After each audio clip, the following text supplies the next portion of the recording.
If you watched the Trump administration over the last 4 or 5 years, then you're going to recognize today's guest. It's Kash Patel, and he's going to help me better understand what's happening in the country right now as we go into 2024 and many other questions. Kash, thank you so much for joining me on today's show. Hey, it's great to be with you. I look forward to this holiday season spectacular. Yeah. Just a little bit of background. You've worked in counterterrorism, national security. You played a major role in the Trump administration in wiping out ISIS and Al-Qa'ida. You've also played a major role in the president's daily briefings. Now, I know you did more than that. I just want to give people a flavor for the important roles that you've played. We owe our safety to you and the teams that you've worked with. You've probably noticed, however, that many Trump haters in the media have said that if Donald Trump were to win the 2024 election, his presidency will be vindictive. He will be a tyrant that will use revenge on his political enemies, and that he will make you the attorney general, and that you will be the hammer that he uses. Is there any truth to what the media is saying? Is this fear porn talking points to attack you and Donald Trump? What are your thoughts on the media saying things like this? Newsflash, breaking news. The mainstream media continues to lie. That's exactly what they're doing, continuing massive disinformation scare tactics. Look, the thing I learned stretching back to the Russiagate days with Chairman Devin Nunes and exposing the FISA corruption there and unlawful surveillance of Donald Trump. Fast forward to Jan 6, impeachment 1, impeachment 2, Hunter Biden's laptop, the 51 intel letter, the list goes on. Is that the mainstream media will always cover for anything that is pro-Trump. And what they will do is put on these massive disinformation campaigns and just lie. I, as a former federal prosecutor, would always want a Department of Justice to champion the Constitution and enforce the law. I don't care what Republican or Democratic Party or institution you belong to. If you broke it, you should go to prison. And if you broke the law and you're in the media, that's not a different system of justice. You can't hide behind free speech and the First Amendment because Donald Trump may be the vehicle in which he actually enforces the law. So the scare tactic is, if Trump wins, he's going to bring in all these people. Who knows what's going to happen? My job, my focus is to make sure Donald Trump does win. And we'll figure the rest out later. But the agenda and the policy decisions that President Trump has put forward are simple. Everybody can literally watch them on Truth Social. You don't have to be like, what's he going to do at the border? He's literally told you in finite detail. What's he going to do at DOJ, at FBI, at CIA? Very simple. He's going to remove the corruption that is ticking off everyday Americans. You cannot be in government, conspire with the media, break the law, rig a presidential election, and have no consequences. This is not communist China, but it's almost worse in that the mainstream media gets away with it. I've always called them out for their lies. I will never stop. And those of them that broke the law should and must be prosecuted.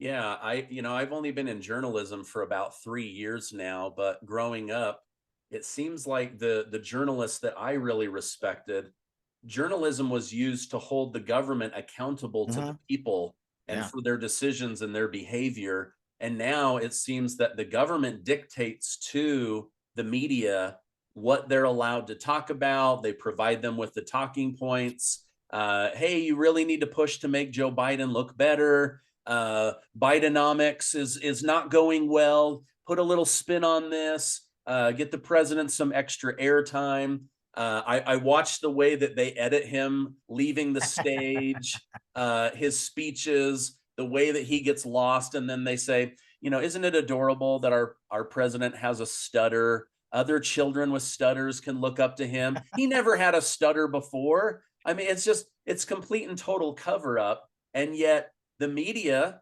tried to wreck your life.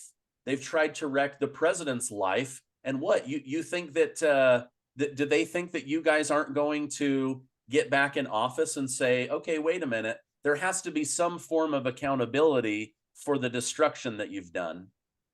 Yeah, what motivates me is putting the mission first. What motivates me is President Trump's unrelenting ability to put Americans first. And to me, that's awesome in a leader. And I will always fight for that every opportunity I have. And right now, our opportunity is to expose the corruption. I would change one little word in your question. And I would say the government doesn't just leak to the media. The government conspires with the mainstream media. They did so during Russiagate. And let's just fast forward all the way through the examples we cited in our first give and take here and bring it right up to date. The government, Joe Biden's FBI and DOJ, have leaked probably classified, definitely confidential information about the ongoing investigation into the Hunter Biden and Biden family crime saga. They leaked it to the Washington Post, the New York Times, and CNN is reporting now that the information on Hunter Biden's laptop looks to check out, and it's actually criminal. That's not by accident. They've spent the last 2 years defeating that actual piece of truth because they wanted to drown Trump.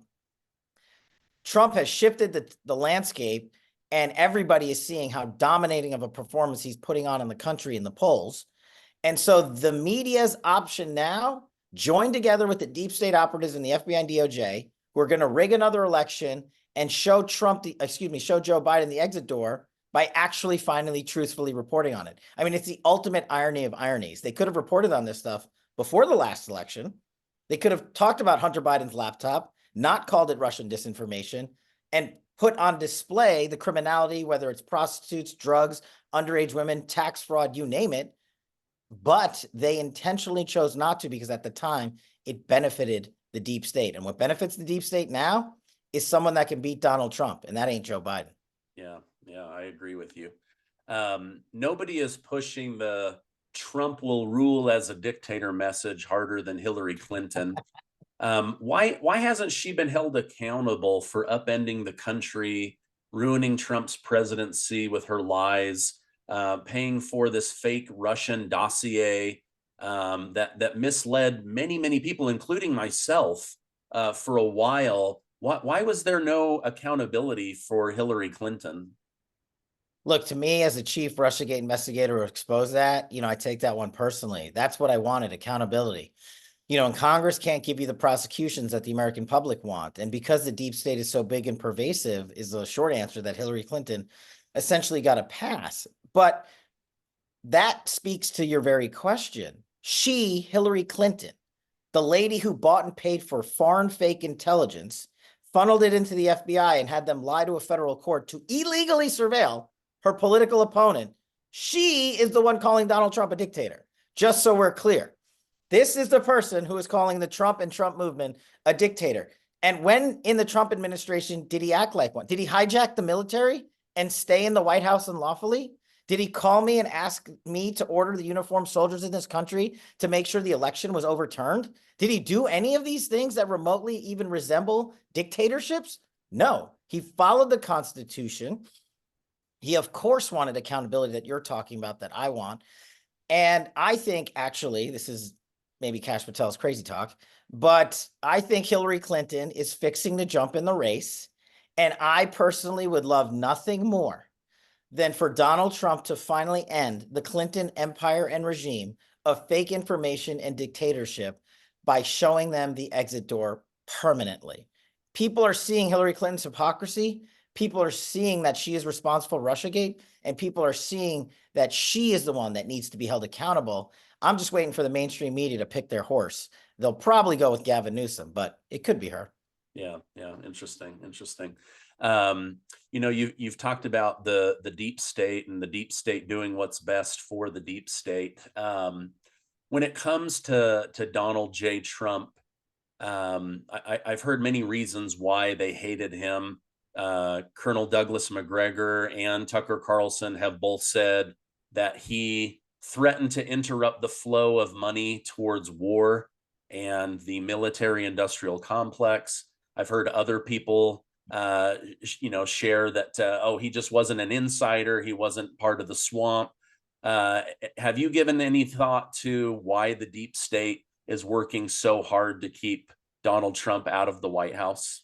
Yeah, it's simple. he will be the one man that ends the deep state in the swamp. That's what terrifies them. It's not a Republican or Democratic thing. You know, this Rhino, Uniparty, Radical Left, all these people in the swamp, they all care about one thing, their egos and titles in the headlines and their next job in an administration, and more importantly, their golden parachute payday in the lobbying defense industrial complex. Look, I'll give you a litany of examples, whether it's Bill Barr or Rod Rosenstein or Chris Wray or Gina Haspel or Merrick Garland. All of these people come from the same place. There is no coincidence that they are the architects of Russiagate and the ones that covered it up. And to prove my point that there are no coincidences in government and that all these people care about is the extension of the deep state because they're a part of it. Do you know where Gina Haspel and Rod Rosenstein work now, today, in America? Chris Wray's old law firm. Rod Rosenstein is a senior named partner at Chris Wray's old law firm. Rod Rosenstein signed the illegal FISA search warrant that was rescinded by the FISA court to unlawfully surveil Donald Trump. Chris Wray illegally protected information from disclosure when Devin Nunes and I subpoenaed the Russiagate corruption. Gina Haspel, who is chief of station in London when Russiagate was launched, is the CIA operative that authorized the FBI to come onto a foreign soil and conduct their bogus barroom banter job to try to set up one of Trump's cronies. Gina Haspel currently is the national security advisor to King and Spalding, Chris Wray's old law firm, where Rod Rosenstein is now a named partner. They got their 7-figure paydays, just like Mark Esper got his 10-figure payday by going back to Raytheon or one of the big defense industrial complex. Look, it's no surprise that Zelensky came to America. Everybody thought he was coming to America to petition the president and Congress for money. No, that guy's politically astute. There is a photo of him at the White House in front of the 10 heads of the largest defense industrial complex companies, the 10 CEOs that are going to give him the billions he wants because they own DC. And the half of them used to be in government. And the half that's going to give it to him is currently in government, Lloyd Austin and Company. So they get their board seat and they get their golden parachute. That's the deep state that Donald Trump is the juggernaut of destroying. And they are terrified that it will happen. Oh, wow. You know, one of the counter talking points that I hear from Democrat family members, from the media, they say, how could things be rigged against Donald Trump? Christopher Wray is a lifelong Republican.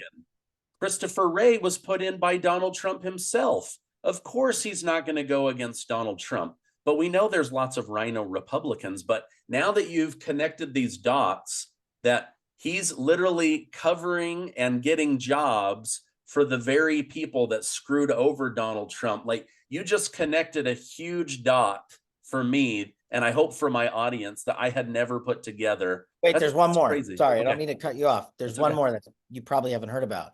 So FISA was the Foreign Intelligence Surveillance Court that Hillary Clinton and the FBI used unlawfully to surveil Donald Trump, Russiagate. Fast forward. Last year alone, Chris Wray and his FBI unlawfully targeted 275,000 Americans under FISA 702 program. That's not Kash Patel saying it. There is now a public FISA order from April 2022 that shows Chris Wray and his FBI used a foreign intelligence program illegally, and here's the kicker, 24,000 times against 24,000 Americans in and around January 6th. They used it illegally 19,000 times against people who donated to a congressional candidate. The FISA process after Russiagate has now been used again illegally to target political opponents and free speech protesters. As a national security prosecutor who used FISA 702 to manhunt terrorists overseas and later an intelligence official, this is the deep state. They learned their mistakes from Russiagate, and now they double down into an even more secretive collection apparatus. And Chris Wray got caught. And do you know what he said? Oh, I fixed it. Nothing to see here. Literally told Congress, I've got it under control. And what did the Republican majority in Congress do? They just let 702 be reauthorized without any fixes whatsoever. They just granted Chris Wray's FBI clean sheet to go out and rig another presidential election. And by the time we figure it out, it'll be 2025. And we can just only hope that Donald Trump wins so it doesn't happen. Wow. Oh my gosh. You know, somebody said to me the other day, you put out all these government corruption videos. Don't you think you're going overboard? I'm like, there's literally corruption every day. Like, I have unlimited amounts of corruption to talk about. It's crazy to Yeah. me. Let me jump to another corruption story. Mhm. Just recently, you mentioned in a different interview that the FBI is in possession of Jeffrey Epstein's little black book, Mhm. which contains contacts, secrets that he held over very powerful CEOs, billionaires, former presidents, Mhm. lawyers.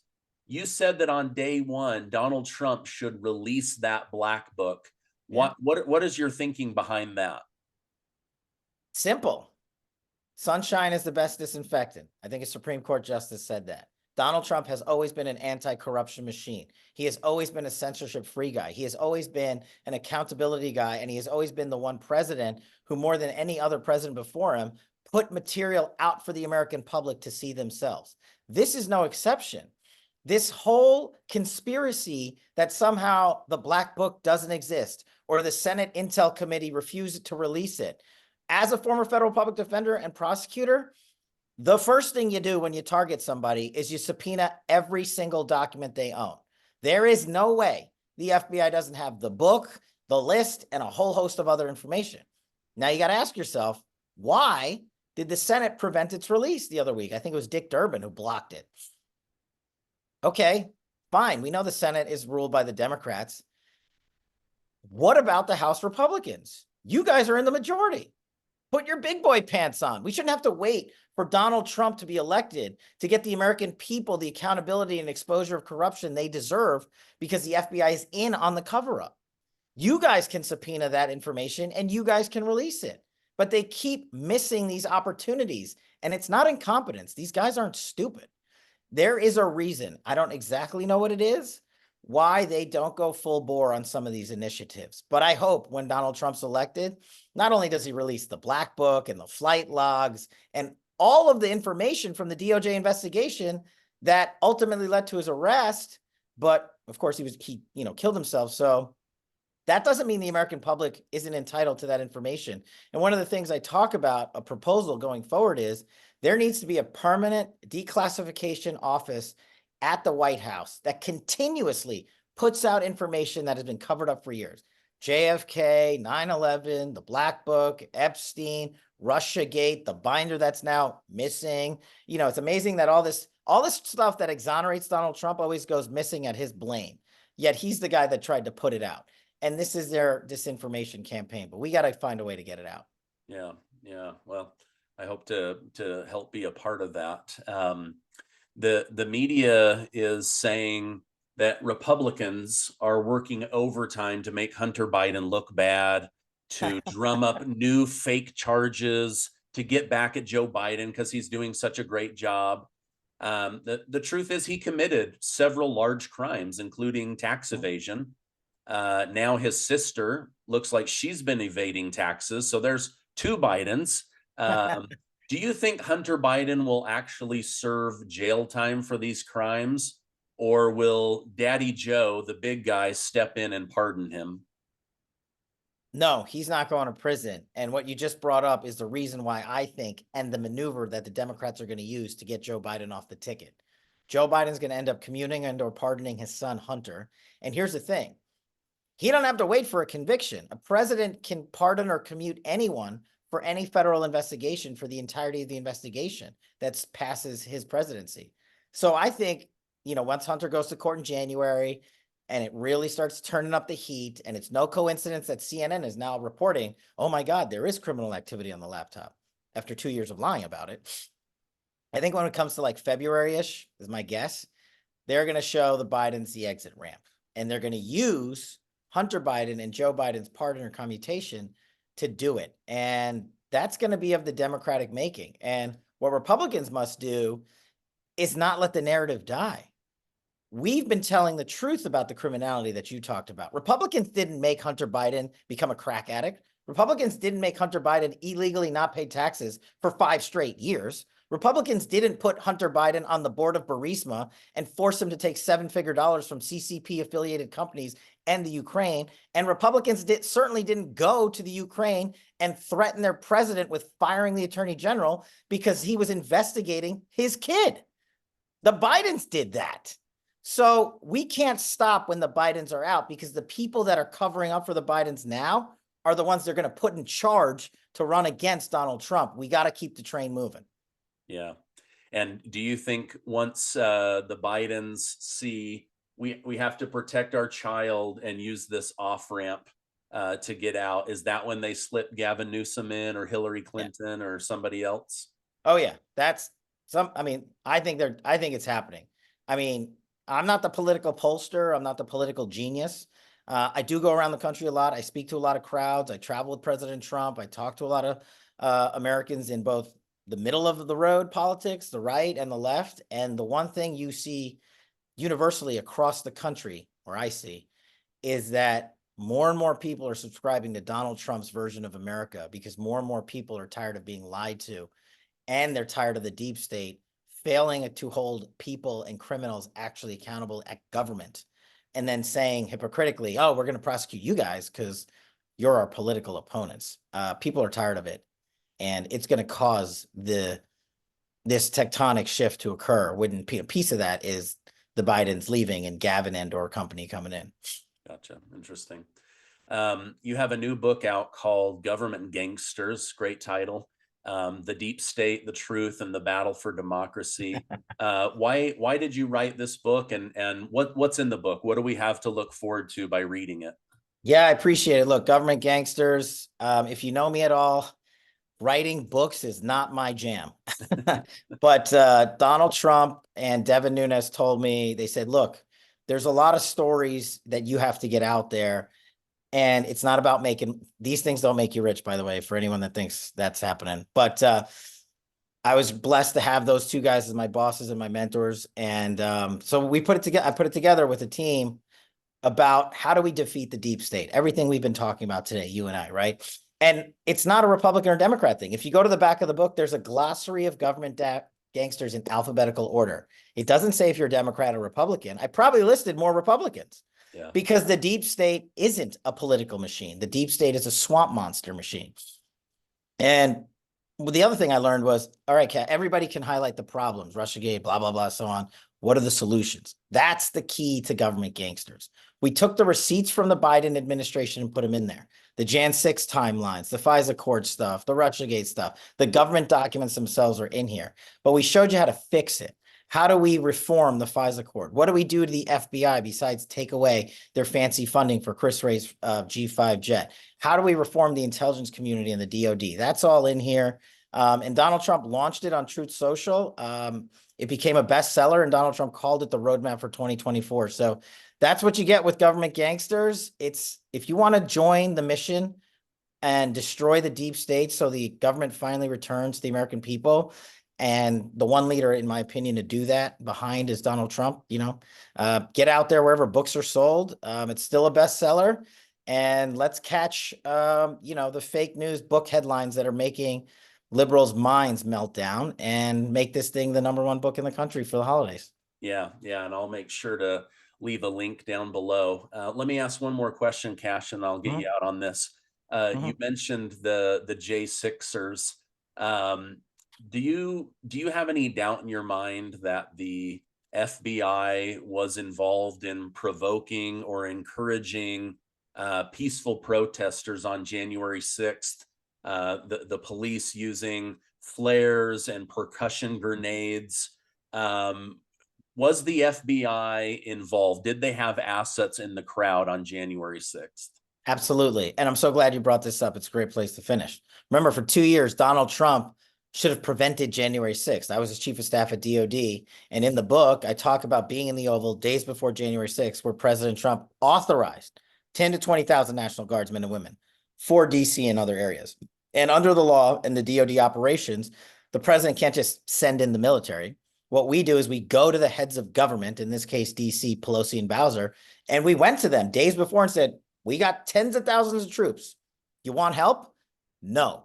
And we put Bowser's letter refusing that in this book. We put Pelosi's declination in person through the sergeant at arms of the Capitol Police in this book. And I had to testify before the January 6th committee. And ironically enough, I was just in the Colorado case testifying for Donald Trump, again, on the same bogus disinformation campaign that somehow Donald Trump was responsible. The reason I bring that up is it drives right to your point. We finally beat that narrative with the truth, just like it took us 2 years with Russiagate. But the deep state was authoring that narrative. They were leaking to the media that somehow Donald Trump's the culprit. Now that we showed them the receipts, now their next thing is, no, January 6th wasn't an inside job. The FBI would never put assets there. Just like the FBI would never take information from a foreign Russian intelligence operative and lie to the secret surveillance court. But here's the one thing I know about running actual sources, which I've done around America and over the world.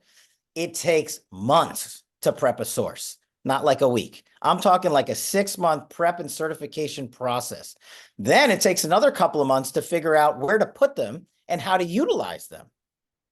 And now we have learned, not from me, from the former director of the FBI field office in charge of January 6th, testified to Congress last month, just before he retired. And he said there were assets, undercover operatives, whatever you want to call them, there for the FBI. There were so many that they had to go back and poll the FBI field offices around the country to find out who sent how many. So this narrative now, again, the disinformation campaign continues. CNN and MSNBC are yelling at people saying, no, the FBI wasn't involved. What are you talking about? Show me one agent. It doesn't matter if it was an agent or 24 FBI sources. That means taxpayer money was being utilized at a free speech protest to gin up people to commit crimes. Now, I'm not saying everybody's innocent from that day. Some people committed heinous crimes. They need to go to prison. But the question the American public and House Republicans should be answering or asking is, wait a second, if January 6th was spur of the moment, how did the FBI know to seed these undercover informants into these groups months ahead of time? They said they had no intelligence about January 6th. There was nothing showing them that it was even ever coming. Those two things cannot coexist. And I think the answers to those questions need to come from a Republican Congress, because as we've just found out, the Unselect Committee, which spent, I don't know how much money lying to the world, and I was the first guy subpoenaed by that Unselect Committee, they destroyed the evidence. And so we can't fall for these fake news headlines by saying, you said it was an FBI agent. Okay, maybe there were FBI agents there, but there was at least 24 FBI informants. Who do you think was controlling them? Who was on the phone with them? Do you think you can run an FBI asset and not have an FBI agent in the vicinity? Do you guys have any idea what you're talking about? And most Americans don't, but the mainstream media will take advantage of that. So the lesson is put the mission first, like I talk about in Government Gangsters. There's so much more corruption we need to expose. And we cannot let the next election cycle be determined by the deep state government gangsters that are lying to us yet again. That decision must be owned by us and adjudicated at the polls. And for me, there's no better guy than Donald Trump to back. Yeah, wow. This has been educative, interesting, incredible. Thank you so much for coming on. I'm going to put a link to Government Gangsters down below. But Kash, if people want to follow you online, what's the best way to do that? Yeah, this has been awesome. You were like super dialed in, super informed. I mean, having a conversation like that where people actually prepare on both ends is really meaningful. So I can't tell you how much I appreciate that. Look, you're only going to find me at one place, Truth Social, at Kash, at KASH on Truth Social. I am blasting away on there. I'm talking about my foundation, the Kash Foundation. We're raising money. We're giving away $250,000 this year alone to veterans and whistleblowers and people in need. We are using a censorship-free platform for that purpose. And if you think you're following me on the, I don't know, whatever the other ones are called, you're following some guy named Kash, but it ain't me. So check out Truth Social at KASH. The only place, by the way, where Donald Trump, Joe Biden, and Gavin Newsom are all on one platform. Interesting. Wow.